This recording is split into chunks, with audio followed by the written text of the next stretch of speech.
Hi, Manalisto, are you on the call? Pending when we have Manalisto join the call. I don't know if this person is on the call, but because we're also pressed for time, we're going to move to. I'm going to bring up the keynote speaker for this session. The first keynote speaker for the session is Dembo Men, who is the CEO of Nanque. I'm so sorry if I'm not calling this well. Of Makwe, um, Piscicultura in Switzerland. Please confirm if you're on the call. Dembo Main, are you on the call? Dembo Main, you're not on the call, but we have Luca for me. I'm so sorry if I'm not calling it well. A youth representative from Italy. I would like you to please come up to share your keynote address. Thank you very much. Yes, it's Formichella with a hard C. It's a bit hard because it's an Italian niche rule. Anyway, let me share my screen where the presentation is. Okay. Okay. We got the presentation. Okay, let's present.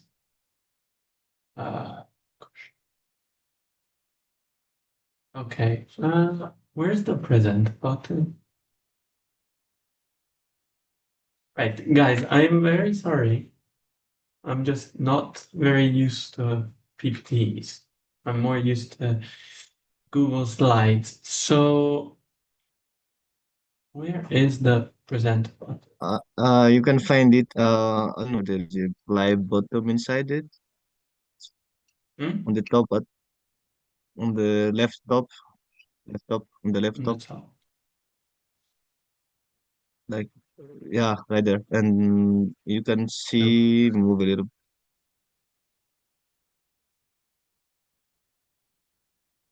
back to the bottom. Anyway, okay, sorry. Yeah. Luca, it's on the. Oh, okay, there we Can you hear me? Alright, go. Yes. Okay. go on. All right. So from the negotiation table to the front lines, bridging youth climate action and global climate governance.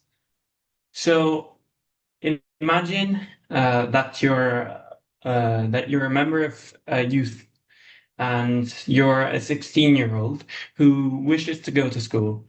However, due to the climate disasters that are hitting your country, such as floodings, droughts, or simply extreme heat, you're not allowed to go to school.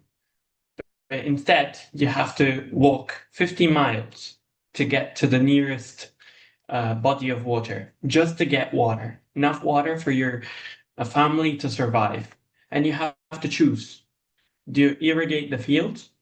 And you come from a family whose job is in agriculture. Do you use that water to irrigate the fields or to drink? To survive or to try and live a life in dignity? Well, for us, that might be an imagination, but for many, for thousands, that is a sheer reality.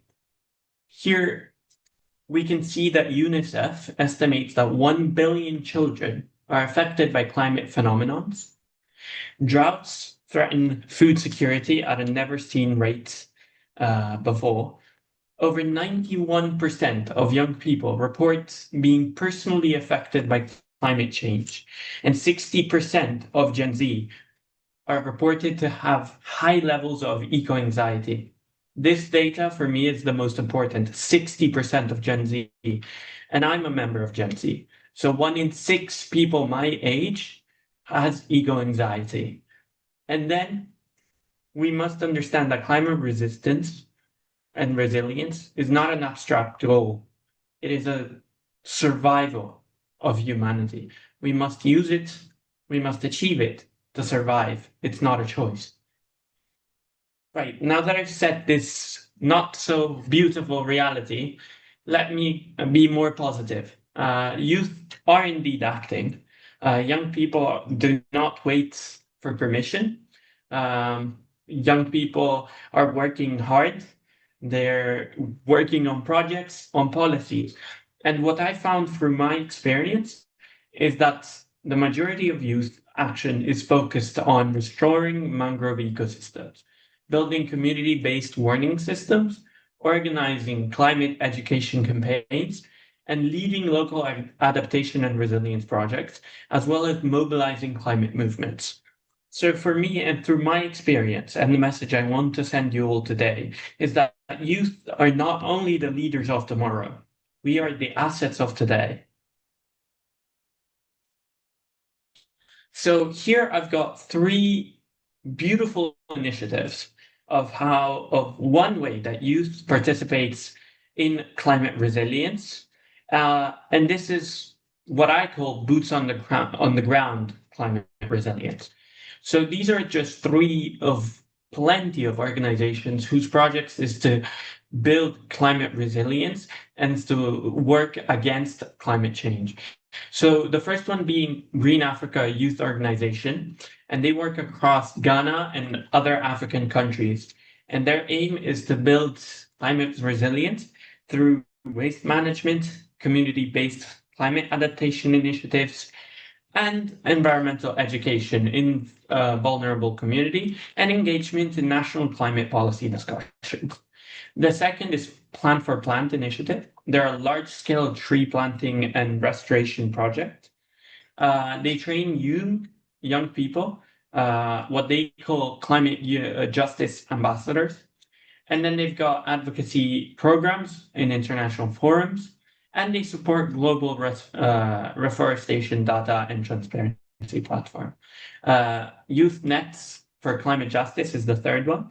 They're a network of climate activists, and their aim is to strengthen youth participation, advocate against and for loss of damage finance and climate justice. They support grassroots communities, and they connect local experiences in global debates. Now, this is the second way that youth are working for climate resilience. And this is a bit more my jam. This is where I come from. This is my background. I've engaged with these organizations, and these are the biggest platforms worldwide. So you have the World Food Forum Youth Assembly / the youth chapters. They are a organization sponsored by the Food and Agriculture Organization, and their role is to empower youth to drive action, to mobilize at the local levels and create policy draft, help fund and sponsor on-the-ground projects. Then you have World Youth Climate Justice, a global youth-led leveraging movement that leverages international law and tries to, through the legal system, to gain policies and laws to protect the environment. Then you've got Youngo. This is the UNFCCC's official network. And basically their work is to create a framework and convention on climate change. So they actually create policy. They create governmental issues, issue policy that then gets discussed by the actual UNFCCC. And they sponsor and fund projects. And I come from this. So I'm a member of Youngo, and our work is extensive. It goes through all the 7 continents. We work in all 193 United Nations countries. And we have indeed realized many policies and many projects. However, we still have much to do and some limitations, but about the limitations, I'll come back to it later. And then you have Youth for Climate. This is the United Nations Development Program's youth group, and it's specific on climate. It offers connections for youth innovating vital funding, mentorships, and global networks to scale environmental projects. And they also create policy drafts and policy briefs. So up until now, it seems that youth have a pretty big role, right? Yes, but not to the extent that it should be. The core disconnect, and this is quite important, because through my experience at the World Food Forum Youth Assembly, Youngo, Youth for Climate, I've seen both sides of the youth implementation and youth action in this climate resilience fight. And I've seen that most of these organizations have one big problem. They're consultative. So what that means is that their policies are not binding to the decision taken by the intergovernmental bodies. They can suggest, they can propose, they can advise, but they do not bind.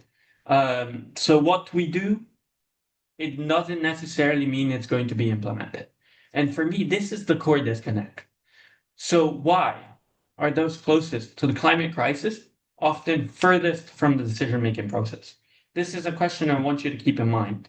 Why are we, young people, that are going to suffer the biggest consequences of the climate crisis so far away from actually implementing policies? Why are we struggling for funding for our projects? Why are our voices only held to, yeah, we'll take that into consideration, and not as that's a tangible idea? So this shift, this disconnect, I have decided to frame it into symbolic versus meaningful participation. So youth participation often falls into these categories. You have symbolic events, and such events are basically consultations, meetings, summits, where there is, yes, visibility, but you don't have influence. It's those summits, and I've attended a lot, and perhaps you have as well. So remind yourself of that summit when big words, big beautiful words were used. Youth is important and everything, but then you left the room and you thought, yes, there's visibility. Yes, we talked about youth, but what did we actually achieve? Participation without influence is not real inclusion. It's a charade. It's a mask that is put on to make us feel better. And this leads me to meaningful participation. This is what youth should strive to, and this is where we need to get to. We need to access negotiation spaces. We need to co-design policies. We don't advise, but we work together with the intergovernmental bodies. And then we must work to have institutional decision-making power. Okay, so we must understand that while I say that we must be at the table, our place is not given. Unfortunately, we do not have the power to just go and demand a place. We must earn it. We must earn a place at the table. So how do we do that? So we do that by pioneering the change. So we are the change. We should become the change. And we do that through 4 ways: preparation, action, persistence, and credibility. Preparation. So young people, we must build knowledge. We must understand policy, and we must speak with evidence. Every time we're called to speak, every time we're called to act, we need to know what is going on. We need to have the facts. We need to be basically accountable for everything that we're saying. We need to be the most prepared in the room. We need to be the person, the group, the organization that is called upon when something needs to be known. We basically need to become call him, call her, call them. They know it. We must be extremely prepared. We must act. Action is crucial. Youth-led initiatives must deliver results in communities and not just strong ideas. Too many times I've seen youth action being limited to big ideals, but on the ground, But on the policies, what are we doing? We must build concrete proposal, concrete projects. We must have evidence of how the good that our policy, that our projects are going to do. We must not have just broad ideals, because broad ideals don't get a seat at the table. It's ideas, it's plans, it's frameworks. That will be appreciated. It's persistence.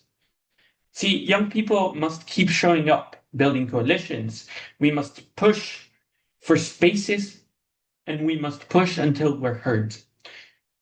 It's unfortunate, yes, but currently we do not have the power to just sit at that table. And we're going to get a no's. We're going to get a lot of no's. We're going to fail. But we must be persistent. Every time we get a no, we go again. Every time our ideas are discarded, we bring a new, better one. We must not give up and lower our heads just because we failed once. We must pursue, persevere, because as we said in the beginning, our contribution is crucial. And it's not crucial for something abstract. It's crucial for the survival of humanity and for the survival of life with dignity for millions of people. And then we must build credibility.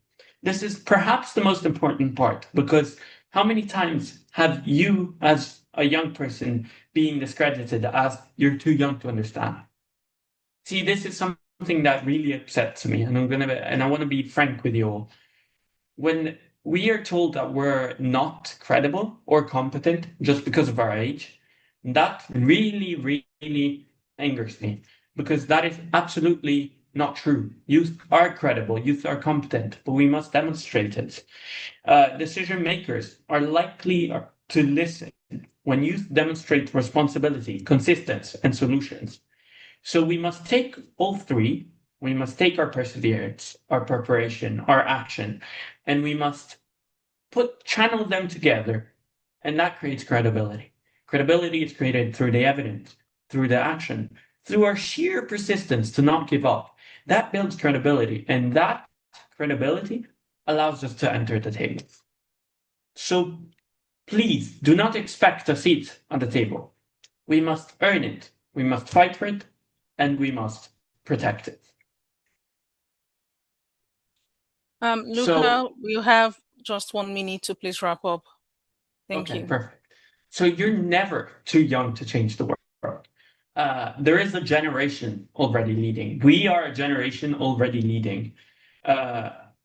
We design climate solutions. We organize communities. We influence policy debates. We must lead environmental movements, and we must build resilience in vulnerable regions. But we must not fight to earn our seats solely because we need a seat there, solely because of the LinkedIn post, but because we as youth represent the future, represent the present, and we represent the long-term thinking that current policy making lacks. We are an asset. We're not the future. We're not just the future, we're an asset. And so to conclude, I wish to leave you guys with one final strong message. A more just and effective climate future depends on transforming youth from participants in dialogues into partners in decision makers. We must go from our opinions being heard and being assessed and being taken into consideration to the policy that we create binding, to our ideas being taken into consideration, being just as important, if not more, because we have the future-oriented mindset at the policy-making spaces. So be the change you want to see in the world. I cite Mahatma Gandhi. Be the change you want to see in the world. Work for our future, work for our present, work for us all. Thank you.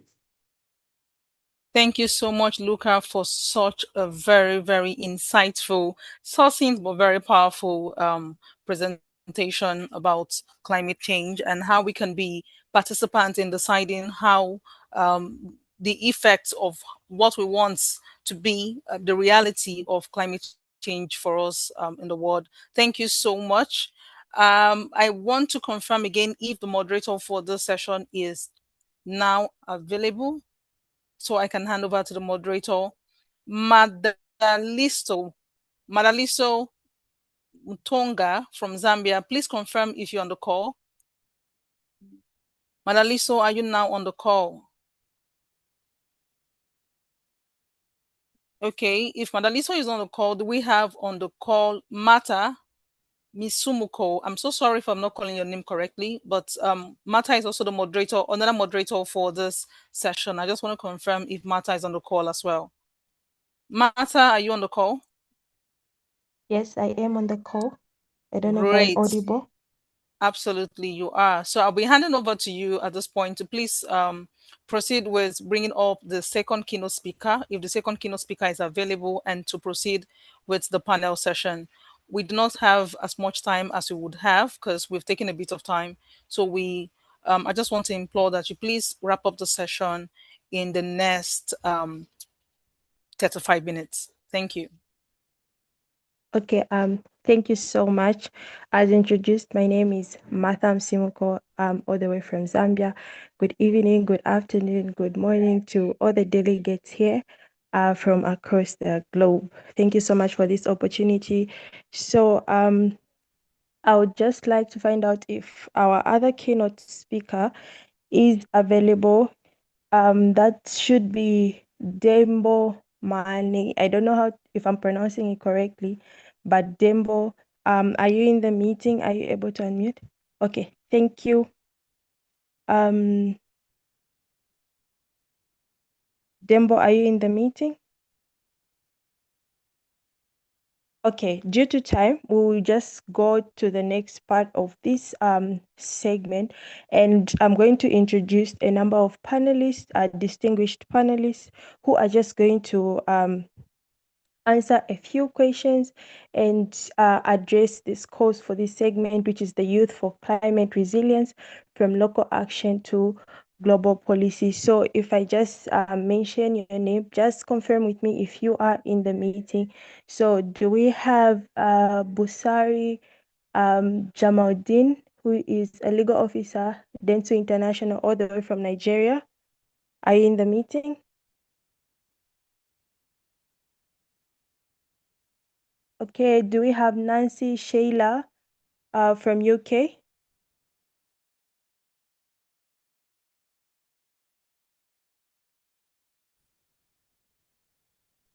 Yes, I'm here. Hello, Mata. I'm Okay, so sorry to cut yes. in. Yeah. Mata, can you hear me? Sorry? I'm so sorry to cut in. The Yeah, I other can. moderator is not available, so we'd like you to please take all the panelists in this session. Thank you. Can you hear me? I can hear you. Can you hear me? Can you hear me? Yes, I can hear you, Mata. Can you hear me? Yes, I can hear you. Yeah, so I said the other moderator is not available. We can't see on the call. So we'd like you to please take all the panelists together. We're not breaking out into rooms. Just take all the panelists together. Okay, well noted. Okay, Thank you. so other than the panelists that I mentioned, do we have Mohammed Faith and Mohammed Musa Tafa in the meeting? If you're in the meeting, just please confirm. And do we have Susan Imo as well in the meeting? Yes, I'm here. Okay, lovely. Do we have Emmanuel Matua in the meeting? Yes, I'm around. Okay. Okay. So I'm just going to go ahead into our questions. Please feel free to just introduce yourself briefly before you answer any of the questions. So for our first question, this question is going to go to Emmanuel Matua, and since there is a gap between the urgency of local climate action and the slow pace of global policy change. So what role do you think young people can play in closing that distance? Is the question clear? Repeat it once again. Yeah, it's clear. Okay, so the question basically is, how do we bridge the gap between the urgency of local climate action and the slow pace of global policy change? And what role can young people play in closing that distance? Well, thank you. It's clear enough. I can take over from there.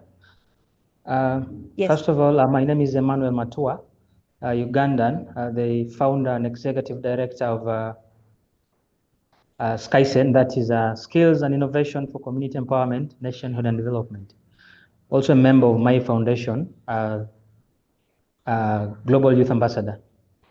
The gap can be shortened or reduced by simply young people taking the initiative, by showing up, by showing what they can do, by bringing the initiatives they can do.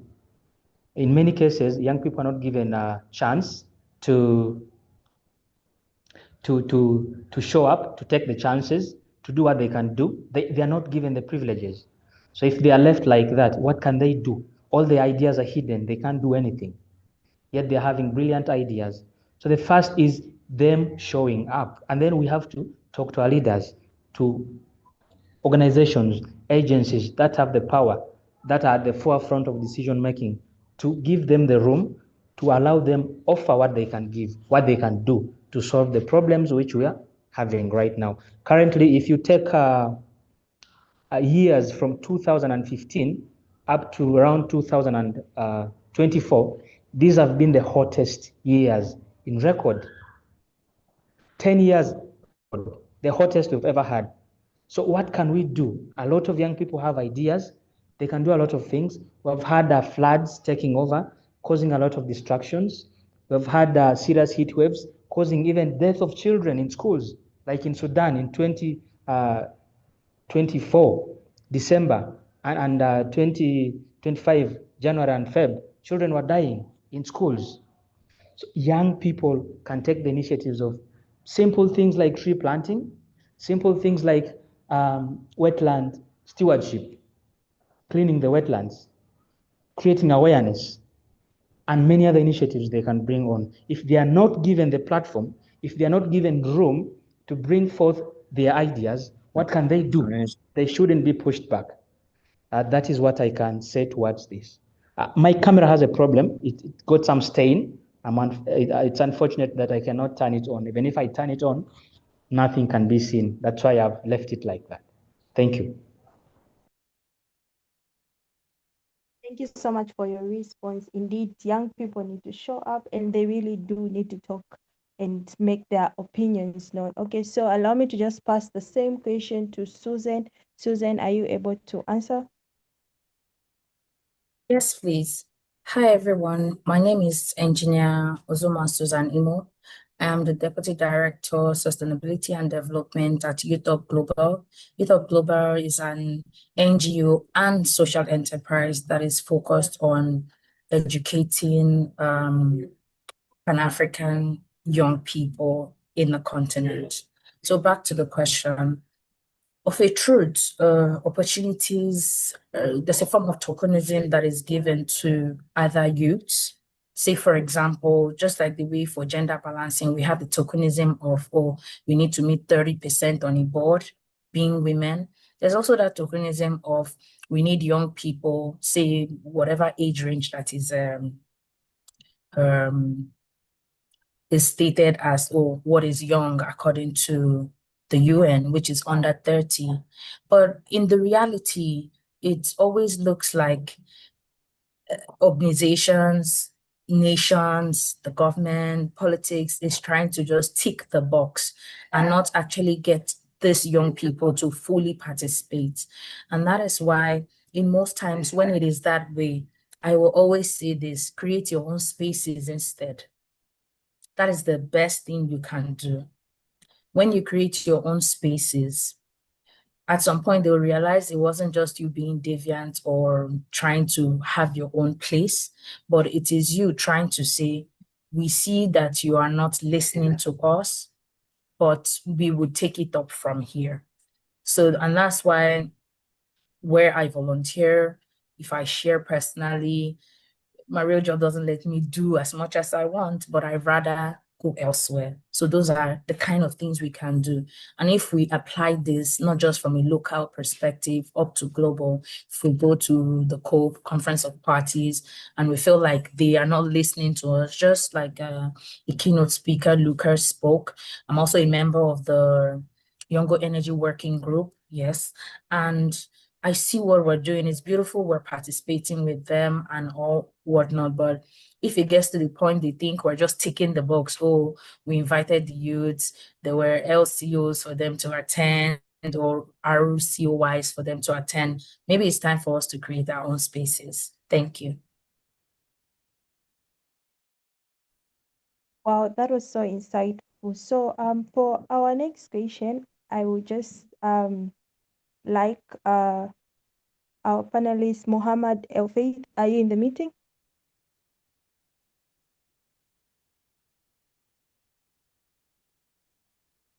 Okay, so the next question is based on your experience. What do you think? What actually does it take to translate the grassroots environmental advocacy into binding policy commitments at national or international levels? So for this question, any of the panelists, anyone who's just able to go up first, we can start with Susan. Susan, you can just answer my question. Okay, I was hoping I would let Nancy speak as she's part of the speakers and she hasn't spoken, and this will be my second time. Okay, then Nancy can go ahead. Yes, please. Thank you. Okay. Hello, everyone. My name is Nancy Namukose. I'm a civil engineer with Ministry of Works and Transport in Uganda, but I'm currently based in the UK, where I'm pursuing my master's in hydrology and water resource management at Newcastle University under the Chevening Scholarship. So your question is about what it takes to translate grassroots environmental advocacy into binding policies. And this actually ties into most of the work that we do in the ministry, because if you look at it, the ministry is the policy maker in the infrastructure development part of Uganda. So from my experience, I have gotten to see that to build these policies and to make these policies, we need credibility. Like the whole system requires credibility.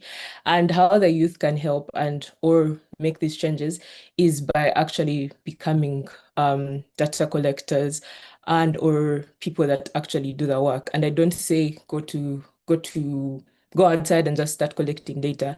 No, if we bring it to specifically what we do, like let me give the example of bridges. If we're to collect data like rainfall data or streamflow data, any other data that would guide in the designs, the youth can actually get behind that, because most of the work that's being done is using like designs from way back before climate change had actually become a problem that we need to solve. So the youth can get into spaces whereby they are having concrete data, they are doing all this analysis, so that even when we go for summits and all these meetings, it's not a situation of we're just being advocates. We just want the policies to change. We just want to create a difference. It's more of, okay, this is the policy that we want to change. This is how we need to change it. But also we have the data to back whatever we are saying. We want this difference, because when we see the statistics or when we see the maps or like when we see the different things that would affect our environment in the future, we're not just saying, please change the policy or please do something different for the policy. We actually have statistics, we have concrete evidence to show that there's going to be a change. And also that goes also to piggyback onto what Lucas said. He said, we don't have, as the youth, we don't have access to these rooms. So as we are given access to these rooms, it would be better if we got into these rooms and we actually have evidence to back our claims and be listened to. Thank you.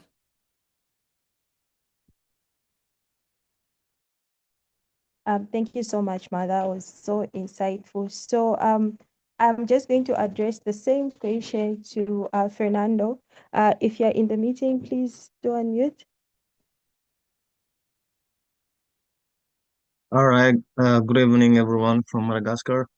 First thing first, I'd like to apologize, guys, for today is the we're on the eve of Independence Day here in Madagascar, so there's gonna be a lot of noise. So I'm gonna make my presentation brief and concise.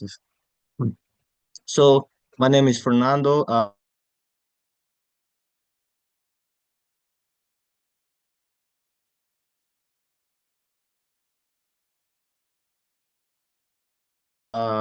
I'm a third advocate engaged in various activities that promote to sustainable development for communities.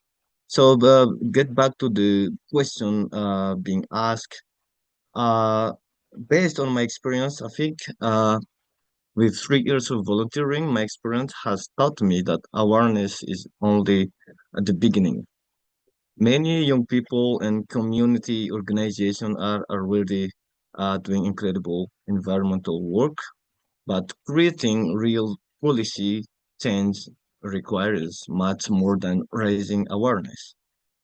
Through my involvement in community engagement and environmental initiatives in Madagascar, I have learned that decision makers are more likely to listen when advocacy is backed with by evidence and partnerships and constant engagement. Patience is important because it becomes much more it is practical solutions and collaboration. Another lesson I've learned is the importance of building alliances. Successful policy influence often happens when uh, happens sorry often happens when youth organizations work together with researchers, civil society organizations, local of authorities, and development partners. Change rarely comes from one voice alone. It also requires patience, and I could say that police change does not happen overnight. It often takes years of dialogue, consultation, and trust building. So young advocates sometimes want immediate results, and understandably so, but lasting change easily comes through persistence and strategic engagement. So for me, translating grassroots action into policing means moving from awareness to action,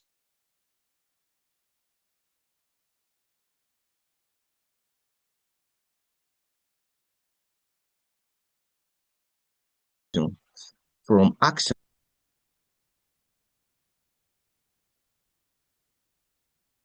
Does anybody hear me? Yes, we can hear you.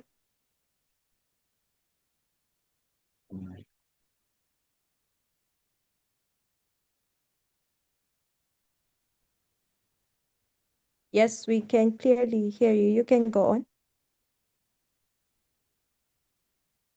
At this time, I think that's what I wanted to talk about.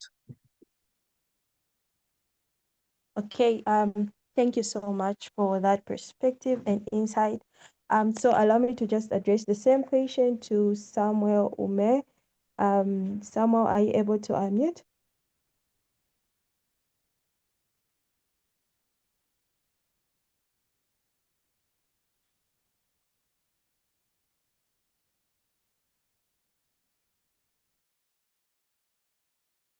Samuel, can you hear me?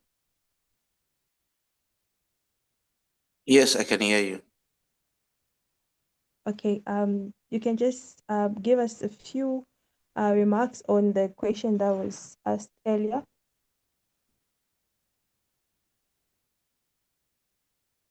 Sorry. Can you hear me? Yes, we can Hello? hear you. Yes, we can Okay. hear you. The question was, how can young climate advocates in low-income and climate vulnerable communities build resilience? Right? The question 3. Hello? Pardon me? The question. The question was, based on your experience, what has it taught you about what it actually takes to translate the grassroots environmental advocacy into binding policy commitments at both national and international levels? I would say for me, I'm more of an academician, a researcher. I have a PhD in economics, and my research was more on climate economics.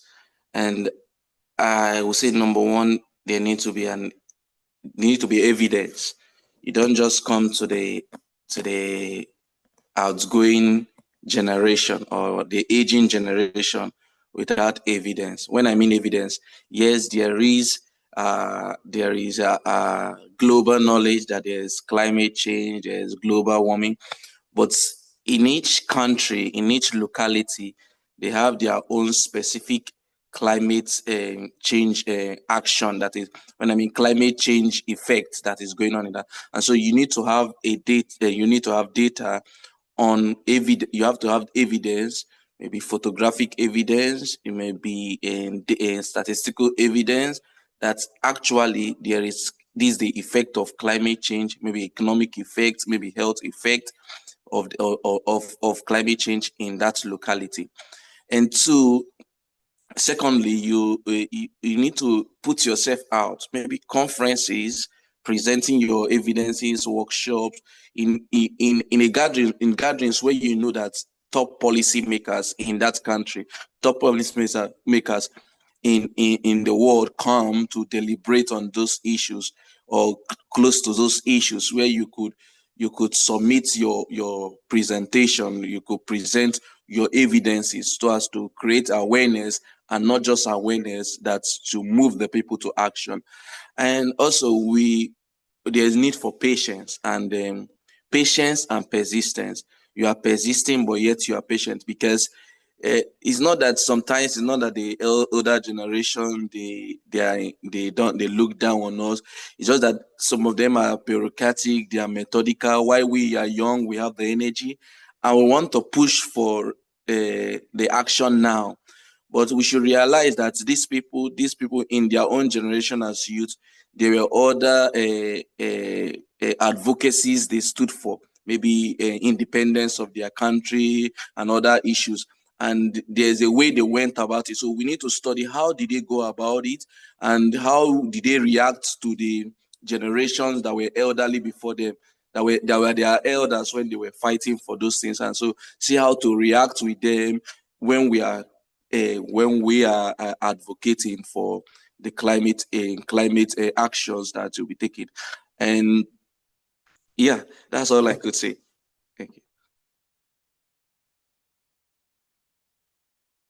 you. Thank you so much for that input. Okay, so we'll just go into our next question, and for this next question, it goes to Susan Imo. So for the next question, I would like you to tell us, how can young climate advocates rather in low income and climate vulnerable communities, how can they build resilience without placing the burden of solving a crisis they did not create entirely on their shoulders?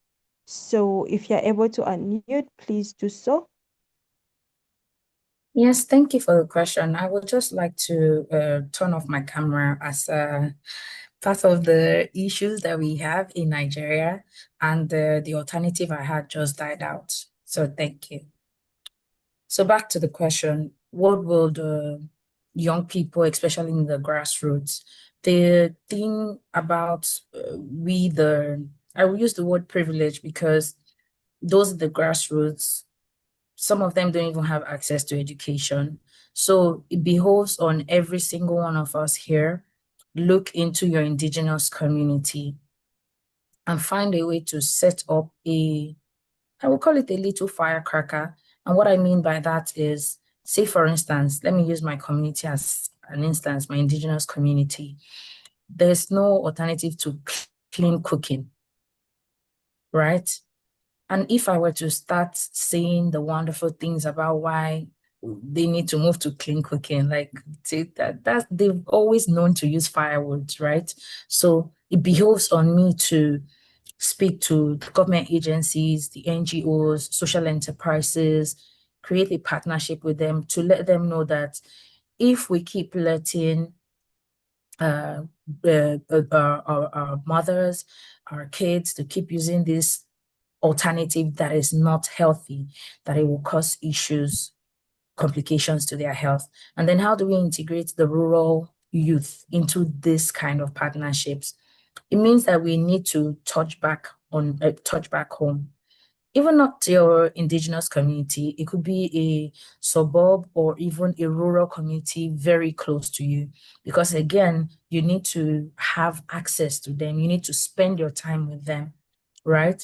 So one of the things the rurals can do is we in the urbans, we in the peri-urbans, we need to build alliances and partnerships so that nobody looks at the other person as an outsider. Because if you come in as an outsider, they look at you as if you're on your high horses because you live in the city or because you live abroad. That is why you think you're better and you're telling me what it's not good for me, even though you haven't experienced it, right? So what this calls for us is, be it NGOs, be it partnerships, be it social enterprise, be it even startups, whatever we can to ensure that we are touching base with a rural leader, a grassroots leader, so that way you have built that relationship. And in building that relationship, they don't hear things like climate change, like is the government just trying to make it look cool so that they will join new organizations that give them funds and grants. Yes, we have urban people, city brought up people that think that way. And it's because of a truth. They always think that the risk factors of doing business as usual will never affect them in the urbans. But then again, just as what is happening in the global north, how irresponsible consumption, irresponsible production, and at the end, it gets sent down here as waste, be it as unused clothes, be it as e-waste, be it as even non-compliant, energy efficient appliances that are being sent back to the global south, down to sub-Saharan Africa. And if through these partnerships, like I said, with the rural grassroots leaders, grassroots communities, I've used the word we blend in with them, because you also can't just come in and try to upturn a system. It's not bad to do that, but before you can be able to do that, you need to be on ground. You need to simmer in quickly, assimilate. Yes, you come in, excuse me, you come in as someone that is interested in them. And we can be able to participate through this, through NGOs. There are lots of WhatsApp channels, Telegram groups that you'll be able to see NGOs, social enterprises, startup, or even existing businesses, or even the international aid agencies or whatever, to make sure that how do I connect to someone back home, someone on ground in the rural? Because sometimes when we connect to someone on ground, you're connecting to someone in Lagos or in Abuja. It is different from when you literally connect with someone that has lived and is living the experience of the grassroots, the rurals, right?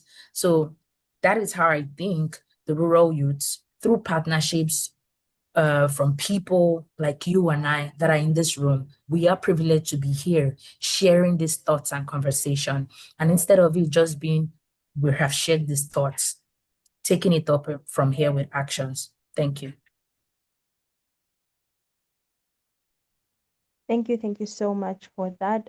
Allow me to just pass the same question to Mr. Emmanuel. Are you able to unmute?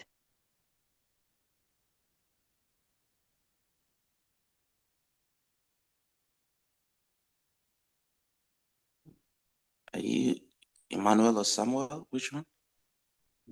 You can repeat the question.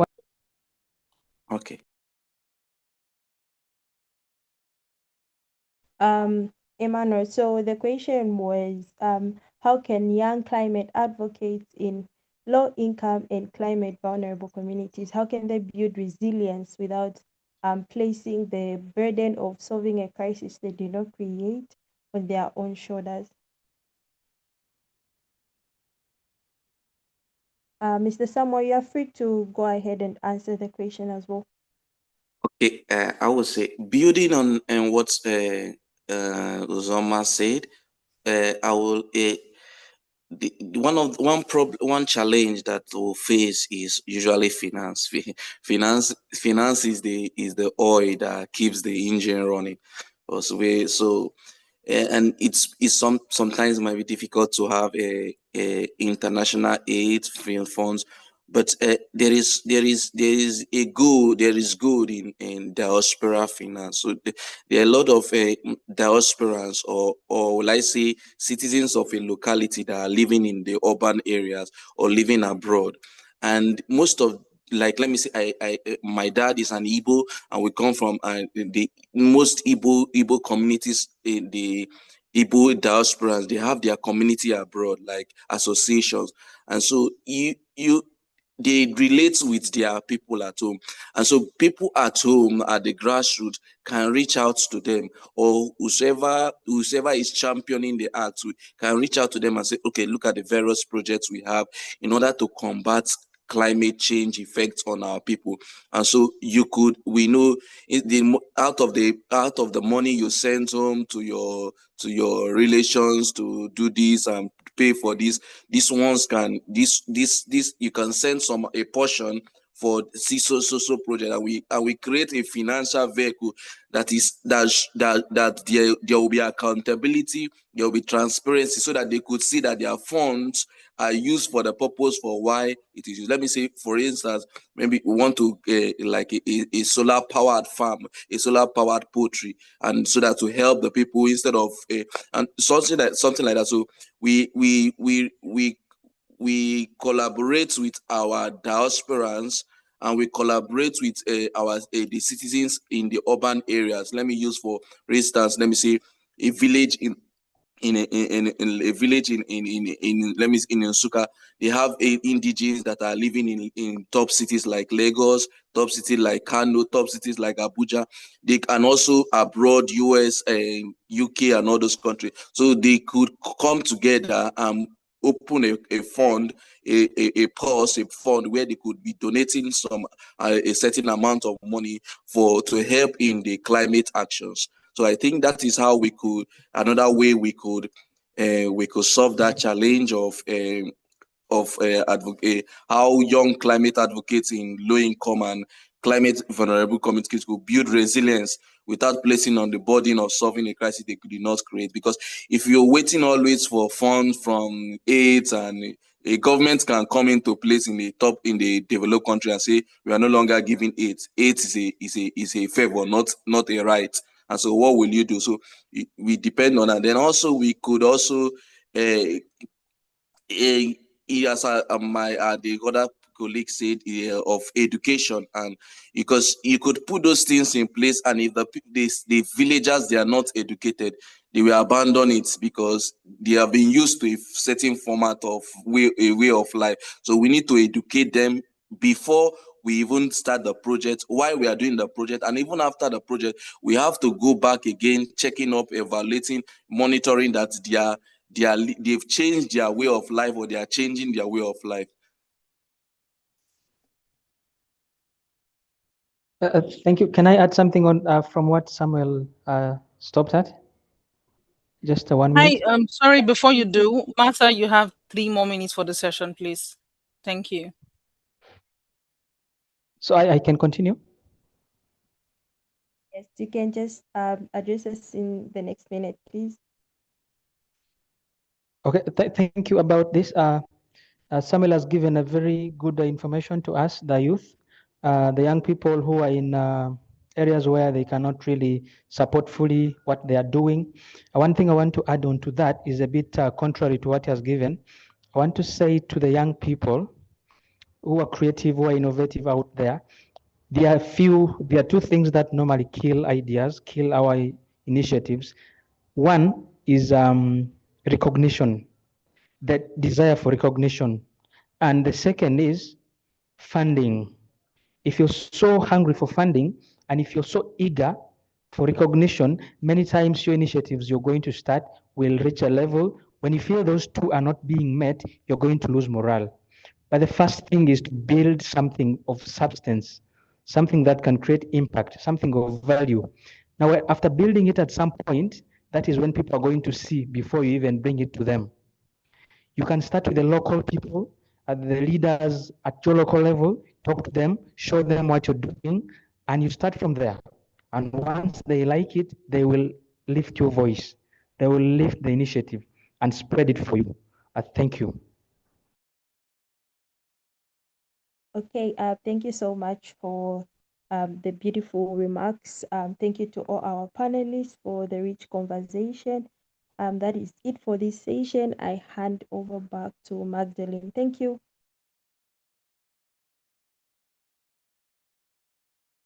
Thank you so much, Martha. That was a very, very, very well moderated session. And thank you so much to all our speakers and our panelists. You did justice to the topic.